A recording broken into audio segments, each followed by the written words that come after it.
Hello friends, আজকের ভিডিওতে আমরা দেখব যে ফোনের সাইডে ব্যাক বাটনকে কিভাবে অ্যাড করতে হয়। যদি আপনিও আপনার ফোনের সাইড থেকে ব্যাক করতে চান, কিভাবে ব্যাক বাটনকে ফোনের সাইডে অ্যাড করতে হয় তা জানতে চান, তো এই ভিডিও দেখে খুব সহজেই আপনি ফোনের সাইডে ব্যাক বাটনকে অ্যাড করতে পারবেন। তো এর জন্য সবার প্রথমে আপনাকে আপনার ফোনের সেটিংসকে ওপেন করতে হবে। তো আপনি ফোনের সেটিংসকে ওপেন করবেন। ওপেন করার পর এখন সবার উপরে সার্চ বারে ক্লিক করে এখন এখান থেকে আপনাকে সার্চ করতে হবে গেস্টার লিখে, GESTURE। তো এইভাবে আপনি গেস্টার লিখে সার্চ করবেন।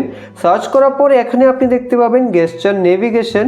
তো এখান থেকে আপনারা এই সেটিংসে ক্লিক করে দেবেন। সেটিংসে ক্লিক করলে এখানে আপনি 2 নম্বরে দেখতে পাবেন গেস্টার নেভিগেশন। তো এখানে ক্লিক করে দেবেন। ক্লিক করে দেওয়ার পর এখন আপনার ফোনের সাইডে ব্যাক বাটন অ্যাড হয়ে যাবে।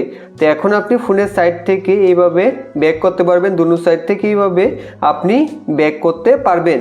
এবং রিসেন্ট অ্যাপ্লিকেশনগুলোকে দেখার জন্য এখান থেকে আপনাদের এইভাবে আঙুল রেখে উপরে হোল্ড করতে হবে, তাহলেই আপনি রিসেন্ট অ্যাপ্লিকেশনগুলোকে এখান থেকে দেখতে পারবেন। এবং কোনো ধরনের অ্যাপ্লিকেশন থেকে আপনাদের হোমে আসতে হলে এইভাবে করবেন, তাহলে আপনি হোমে চলে আসবেন। তো এইভাবে খুব সহজেই আপনি আপনার ফোনের সাইডে ব্যাক বাটনকে অ্যাড করতে পারবেন।